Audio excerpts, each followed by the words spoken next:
Buongiorno, buon lunedì, bentrovati. Come sempre a quest'ora, proprio all'inizio settimana, ci concentriamo su quelli che sono i fatti calcistici e rivolgiamo la nostra attenzione soprattutto sulle vicende che riguardano non solo il Catania ma anche Palermo e Messina. Partiamo come sempre da Catania e per parlare proprio del club rosso-azzurro ho in collegamento Alessandro Vagliasindi. Buon pomeriggio a te, Alessandro. Buon pomeriggio. Allora Alessandro, ormai la scelta di fatto è stata ufficializzata, c'è un nuovo allenatore in casa Catania e è stato anche completato il quadro comunque delle squadre che parteciperanno, almeno di novità, alla prossima stagione in Lega Pro nel girone meridionale. Dovrebbe essere insomma definito il tutto quasi, e poi adesso bisogna guardare anche a quello che sarà il mercato, perché dal 1° luglio si potranno anche depositare i contratti, nel caso specifico del Catania, che arriva da una lega assolutamente diversa rispetto alla Lega Pro. Andiamo con ordine, da che cosa cominciamo? Dall'allenatore, Alessandro? Cominciamo da Tabbiani, sì. Cominciamo da Tabbiani perché per noi è la notizia, nel senso che dall'ultima puntata, da lunedì scorso a oggi, è maturata questa ufficialità con appunto l'avvento sulla panchina rossa-azzurra di Luca Tabbiani. Se siete d'accordo possiamo vedere in grafica intanto quello che è il suo curriculum nella sua breve carriera da allenatore, un allenatore del 79, quindi anagraficamente giovane, del 44 anni, giovane anche come allenatore. Per quello che riguarda il curriculum, ha vinto un campionato dalla D alla C con il Fiorenzuola nella stagione 2020-2021. Per quanto riguarda invece le esperienze in Serie C, la categoria in cui lo ha accolto il Catania, potete vedere quello che è il rendimento registrato da Tabbiani alla guida del Fiorenzuola nella stagione appena conclusasi, stagione che ha chiuso al 14° posto con questo score: 38 partite, 11 vittorie, 8 pareggi, 19 sconfitte, quindi un totale di 41 punti in 38 gare, 31 gol realizzati in 38 partite e 44 quelli subiti. In casa un rendimento direi negativo, perché ha perso addirittura 10 partite su 19 con pochi gol fatti, 16, mentre è andato decisamente meglio il Fiorenzuola in trasferta in proporzione al rendimento casalingo, con 5 vittorie e 5 pareggi a fronte di 9 sconfitte, 15 gol fatti, 23 subite. Tornerei sul primo rigo, quello che caratterizza appunto il consuntivo totale, se possiamo tornare sulla schermata, proprio in basso a sinistra, per sottolineare come sia molto bassa la percentuale di pareggi, 8 su 38 partite. Questa può essere un'indicazione appunto di un modo di giocare delle sue squadre da all-in, nel senso sono partite probabilmente dove Tabbiani vuole il comando del gioco, ma che fatalmente magari può esporre la squadra allenata da Tabbiani a delle ripartenze, e quindi diciamo è un calcio molto offensivo ma anche rischioso.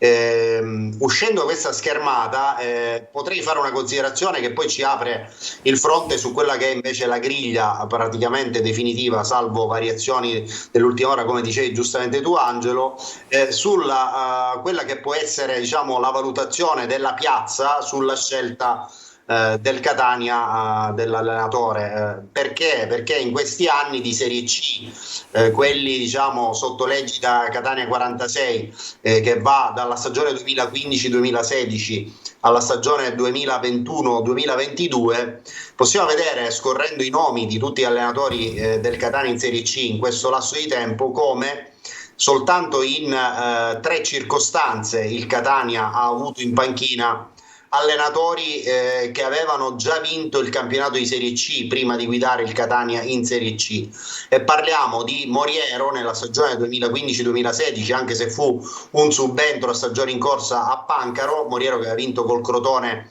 appunto una promozione dalla C1 alla B. Parliamo di Andrea Sottil, che arrivò a Catania dopo aver portato il Livorno in Serie B la stagione precedente, e parliamo anche di Camplone, che guidò il Catania nella stagione 2019-2020, aveva avuto una promozione in B con il Perugia risalente alla stagione 2013-2014. Detto questo, insomma, la considerazione può essere che dal nuovo corso il Catania con Pellighere in testa, probabilmente le aspettative della piazza erano su un nome incontestabile, nel senso cioè, un probabilmente nome più affermato, c'è un allenatore... Esattamente, con un curriculum già più ricco, soprattutto un allenatore che aveva già vinto e anche forse più volte il campionato di Serie C. Faccio un nome: Fabio Caserta, che aveva vinto la Serie C sia a Castellammare che a Perugia.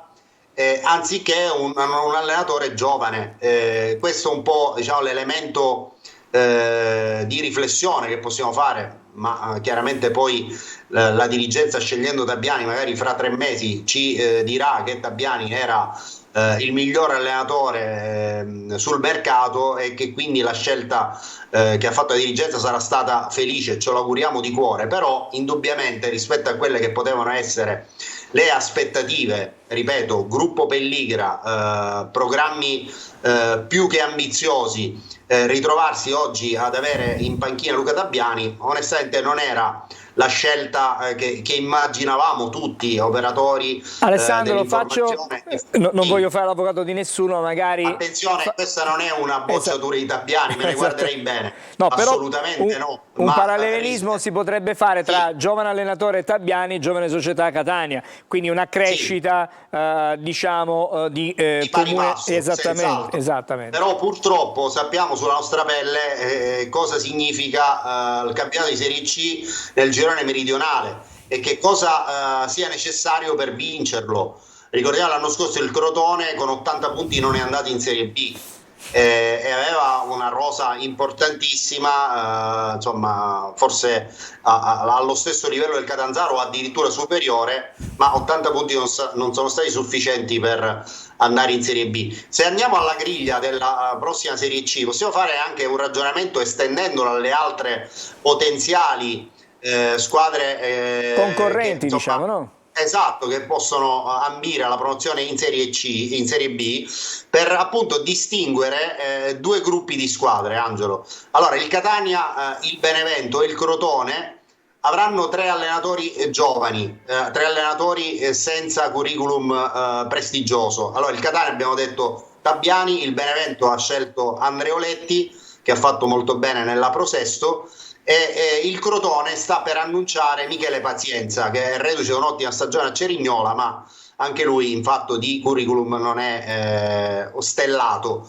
Dall'altro lato 3 piazze che invece sempre ambiziose, ma che hanno deciso di affidare le panchine a tecnici esperti: l'Avellino a Massimo Rastelli, il Pescara a Zdenek Zeman e il Foggia, reduce dalla sconfitta in finale playoff con il Lecco, che confermerà Delio Rossi. Quindi ci sono 2 griglie di possibili approcci al campionato di Serie C. C'è scegliere un allenatore giovane, come hanno fatto Catania, Benevento e come farà il Crotone, oppure un allenatore esperto come Rastelli, come Zeman e come Delio Rossi per le altre 3 squadre che abbiamo preso in esame, per approcciarsi a questo campionato. Indubbiamente sono 2 modi di vedere differenti, però tu mi insegni, Angelo, che poi alla fine la differenza la fanno i calciatori, la fanno le rose che verranno allestite, e da questo punto di vista ovviamente adesso ci aspettiamo dal Catania una rosa addirittura ancora più forte per riuscire a supportare un allenatore giovane che appunto in termini di esperienze in grandi piazze non ne ha, come Luca Tabiani, e soprattutto portatore di un credo calcistico molto complesso che richiederà necessariamente un periodo di assestamento. Di adattamento. Cioè, Alessandro, quindi più forte sarà la squadra e meno rischio ci sarà appunto in questo travaso di calcio offensivo che il Catania ha in mente appunto di mettere sin dal primo giorno di ritiro a Zafferana il 24 luglio. Allora, è prematuro parlare di mercato, lo faremo magari la prossima settimana quando saremo più vicini, magari al primo luglio. Intanto però il Catania ha certamente definito la pratica per l'iscrizione al prossimo campionato di Lega Pro. Termine scade domani. Esattamente. Per il Catania già adempiuto. Esattamente. E Alessandro, c'è un particolare che vorrei sottolineare, cioè il Catania ha indicato il Massimino certamente come suo campo dove giocare, ma l'alternativa al Massimino Crotone. esattamente non è come si pensava potesse essere né Caltanissetta oppure qualche altro campo, diciamo, siciliano. Per un problema di capienza, Angelo. E non per un solo... problema di capienza, perché il Catania, ovviamente, avendo un dato legato al numero degli abbonati e a quelle che possono essere le proiezioni di presenze per le partite casalinghe della prossima stagione, doveva ricorrere a uno stadio che potesse rispettare questi parametri in termini di capienza.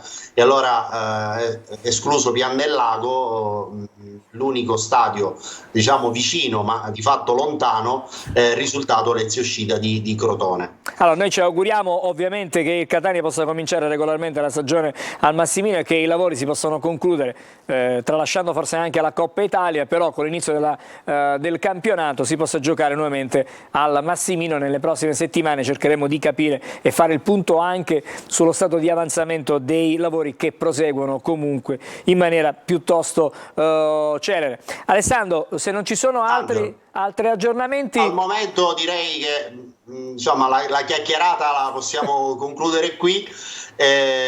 Magari lunedì prossimo iniziamo a sviscerare quelli che possono essere i temi di calciomercato. Sicuramente, diciamo una chiosa, poi ci salutiamo, il fatto che il Pordenone non si iscriverà al campionato di Serie C può sicuramente dare un'accelerata al ritorno a Catania di Kevin Biondi, che di fatto si svincola dal Pordenone e quindi più velocemente potrebbe tornare alla base, visto che già comunque c'erano dei discorsi più che avviati nelle settimane scorse. Benissimo, e questa già è una notizia. Io ti ringrazio, Alessandro, ti aspetto lunedì prossimo, come sempre alle 14:30.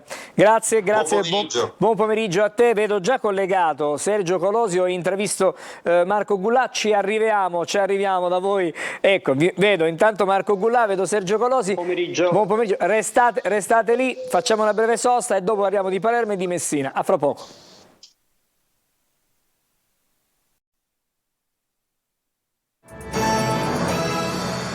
Allora, siamo di nuovo insieme, allora andiamo a Palermo perché Marco Gullà è già pronto, con lui parliamo di Serie B e vediamo un po' che tipo di Palermo, cercheremo di capire che tipo di Palermo nascerà per il prossimo campionato, per la prossima stagione in campionato cadetto. Buon pomeriggio Marco.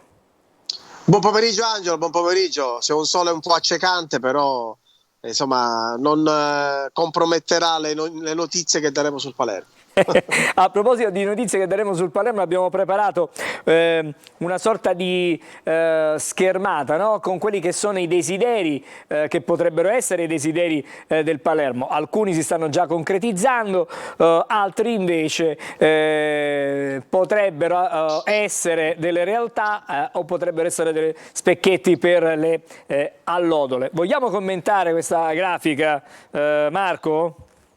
Allora, il primo nome che tu ovviamente hai ben posizionato proprio in cima alla lista è già fatta. Infatti proprio ormai si attende soltanto l'ufficialità per Fabio Lucioni al Palermo, sarà il primo rinforzo appunto del nuovo Palermo, quello che dovrà in teoria giocarsi insomma la promozione in Serie A, quindi è già fatta, il Lecce ha dato l'ok, il giocatore è d'accordo ormai da tempo, potrebbe arrivare questa fumata bianca, questa ufficialità entro mercoledì. Il secondo nome è una suggestione, perché ne abbiamo parlato anche nell'ultimo nostro collegamento, momento. Abbiamo detto appunto che Vasquez vorrebbe tornare a Palermo, però c'è anche la possibilità di vederlo in Argentina. Sembrava una pista assolutamente tramontata, invece nelle ultime ore sembra che qualcosa possa nuovamente muoversi. E poi c'è Favilli, attaccante della Ternana, piace molto al Palermo, piace molto soprattutto al DS Rinaudo. Ci sono un po' dei problemi in seno alla dirigenza della Ternana con il presidente che sta lasciando, quindi in questo momento è difficile insomma andare ad abbozzare, ma soprattutto anche instaurare una trattativa con il club umbro. E poi c'è il sogno che potrebbe essere ovviamente quello, il colpo da 90 del mercato, parlo di Massimo Coda, attaccante del Genoa, che tra l'altro insomma a cui il Palermo insomma ha strizzato l'occhio già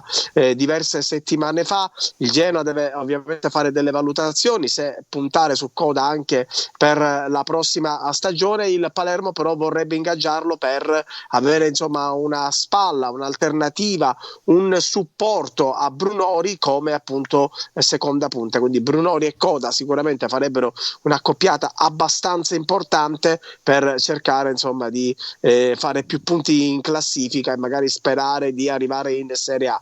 Poi ovviamente ci sono anche altre suggestioni. In questo momento possiamo dire, Angelo, che di trattative definite, ma soprattutto di trattative al momento avviate, eccezione fatta quella per Lucioni, l'abbiamo detto, ormai virtualmente un giocatore del Palermo non ce ne sono tantissime, perché il City Group sta ancora valutando quale budget insomma stanziare poi per il Palermo Calcio. Si parla di 20 milioni di euro, credo che 20 milioni di euro non sono né tantissimi né pochissimi per la Serie B, considerate anche che tanti altri club come il Parma ha speso moltissimo l'anno scorso, anche il Cagliari. Marco, il Cagliari abbiamo preparato in grafica anche quella che sarà la nuova composizione della Serie B, per vedere quelle che sono le avversarie del Palermo nel prossimo campionato. Eccolo qui schematizzato, la Serie B del 2023-2024. Ci sono comunque delle squadre che hanno voglia immediatamente di ritornare in Serie A, come la Cremonese, per fare un nome, la Sampdoria oppure lo Spezia, ma ci sono squadre che arrivano dalla Serie B e sono lanciate. Lo stesso Cagliari, a cui tu facevi riferimento, ha lasciato la cadetteria e adesso che fa? Il Bari, che ha perso la sfida, non ci riproverà? Vogliamo, insomma, ci sono tante squadre che hanno voglia di rivalsa. Vedremo cosa succederà. Vedi il Parma. Esattamente. Vedi il Parma, anche. Un altro il Parma nome, sicuramente, no? Il Parma è sicuramente poi secondo me la società un po' più attrezzata sia economicamente che come struttura. È già da 2 anni in B, ha fatto grandi investimenti, eppure ancora è là insomma in cadetteria. Poi ovviamente un outsider esce sempre.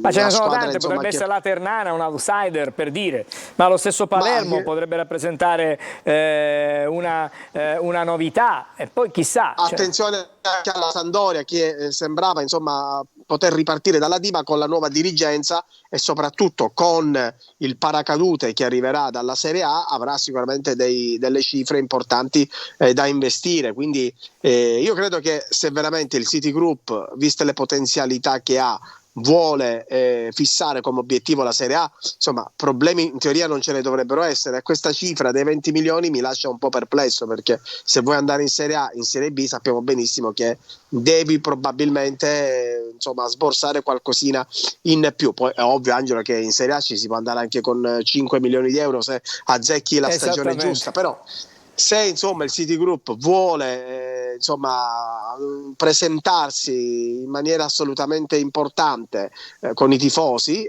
allora dopo una stagione comunque insomma di alti e bassi, certamente una cifra più importante di 20 milioni dovrebbe essere stanziata. Poi ovvio che tutto è possibile. Intanto c'è il primo rinforzo, che è Lucioni. Ricordiamo che il ritiro partirà a luglio, sarà in Trentino Alto Adige, e il Palermo insomma ci vuole arrivare, stando anche a quello che ha detto Rinaudo, a quello che insomma filtra anche dal club, ci vuole arrivare già con una parte di telaio, una parte di squadra già impostata.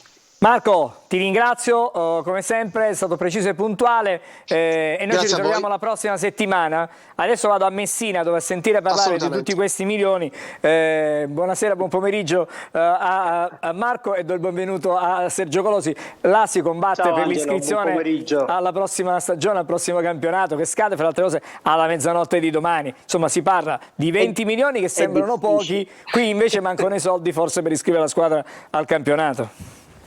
È difficile intervenire dopo Marco, non c'è dubbio, è complicato. Comunque, a parte gli scherzi, qui la situazione è in evoluzione. Domani c'è una scadenza, entro la mezzanotte il Messina deve ottemperare al pagamento di 3 mensilità, e ricordiamo questa è la scadenza federale, cioè quella che ti viene imposta dalla federazione, altrimenti poi scattano i punti di penalizzazione, 1 per mensilità, per cui se il Messina non ottempera questa scadenza avrà 3 punti di penalizzazione. Contemporaneamente però la parte ancora più importante è quella della fideiussione e della tassa di iscrizione al campionato. Il presidente Sciotto ha più volte manifestato la sua intenzione di non iscrivere la squadra al campionato perché è contestato, non è riuscito a chiudere le trattative con i potenziali acquirenti e nelle ultime ore comunque non ha più rilasciato dichiarazioni. Sembra che qualcosa si stia muovendo, ma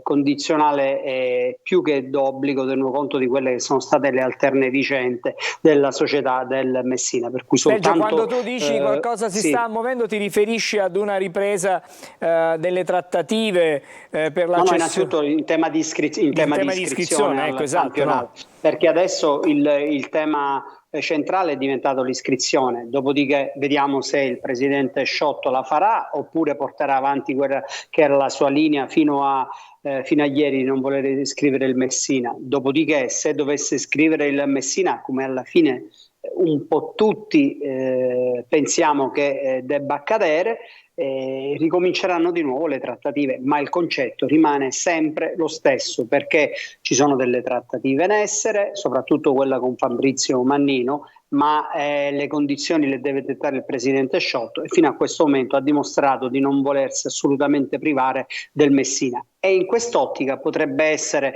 una stagione con lui al timone, una stagione ancora più complicata di quella che si è appena conclusa e soprattutto del girone d'andata con 11 punti fatti dal Messina, per cui bisogna prestare massima attenzione e capire qual è quell'aspetto meno negativo di una vicenda in cui il presidente Sciotto è ancora al timone, ma i rapporti con la città sono irrimediabilmente compromessi e ancora di più dopo le dichiarazioni degli ultimi giorni, per cui se deciderà di iscrivere la squadra difficilmente però sarà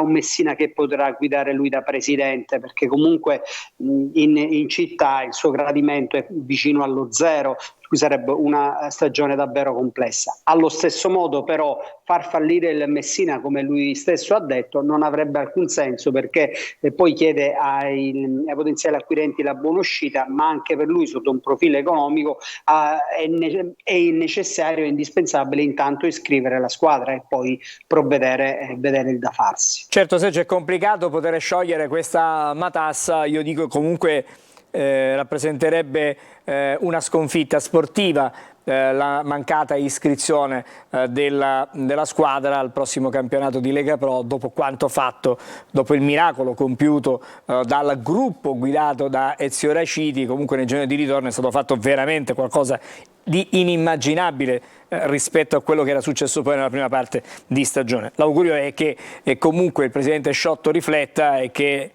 si trovi con Mannino o subito o comunque immediatamente dopo l'iscrizione una soluzione per dare continuità e per assicurare il calcio professionistico alla città di Messina, perché l'alternativa alla mancata iscrizione rappresenterebbe ripartire dai dilettanti e bisognerà vedere poi da quale categoria ripartire. Immaginiamo dalla Serie D, ma ovviamente bisognerà poi aprire un tavolo e una discussione con la Federcalcio e capire che tipo di campionato verrebbe assegnato al Messina. Ma sono ipotesi che al momento non vogliamo assolutamente diciamo, valutare. Io, visto che sei qui ancora in collegamento, vorrei fare vedere delle belle immagini che arrivano da una piazza che ha sofferto negli ultimi anni.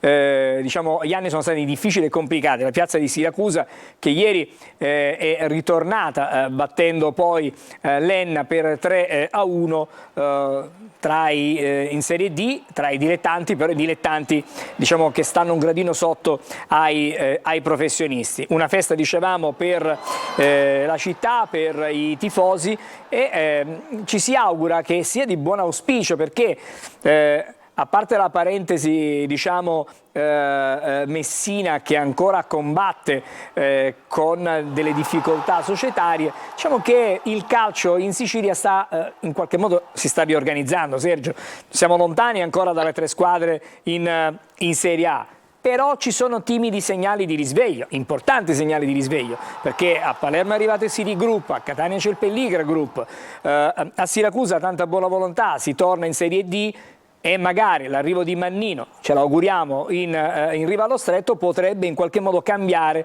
quelle che sono le sorti del calcio siciliano. Una tua opinione, dopo andiamo a chiudere perché siamo un po' fuori tempo. Sono della tua stessa opinione, c'è un momento di grande rilancio per il calcio, le punte massime sono certamente Catania e Palermo per le proprietà che hanno acquisito l'anno scorso, però ci sono anche altre realtà come il Siracusa e altre ancora, vedo nel campionato di Serie D, il Trapani si sta comunque attrezzando per vincere il campionato, il Licata vuole fare una stagione importante, per cui ci sono anche altre realtà certamente più piccole, comunque sono proiettate verso una crescita. Ovviamente Palermo e Catania in questo momento fanno una differenza notevole rispetto a tutte le altre, e poi c'è questo punto interrogativo legato al Messina, ma complessivamente il calcio siciliano è in forte ripresa, non c'è dubbio. Allora Sergio, ti aspetto lunedì prossimo, parleremo Con e immaginiamo piacere. A quel punto i giochi saranno fatti, perché fra 48 ore scopriremo tutto, anzi meno di 48 ore, in realtà domani a mezzanotte, quindi il tempo stringe davvero, e parleremo di quello che sarà del Messina. Lo faremo la prossima settimana. Grazie ancora a Sergio Colosi. Grazie a te e buon pomeriggio. Un ringraziamento anche a chi finora è stato insieme a noi. Torniamo con gli approfondimenti sportivi la prossima settimana, lunedì alle 14:30. Auguro a tutti voi una buona giornata.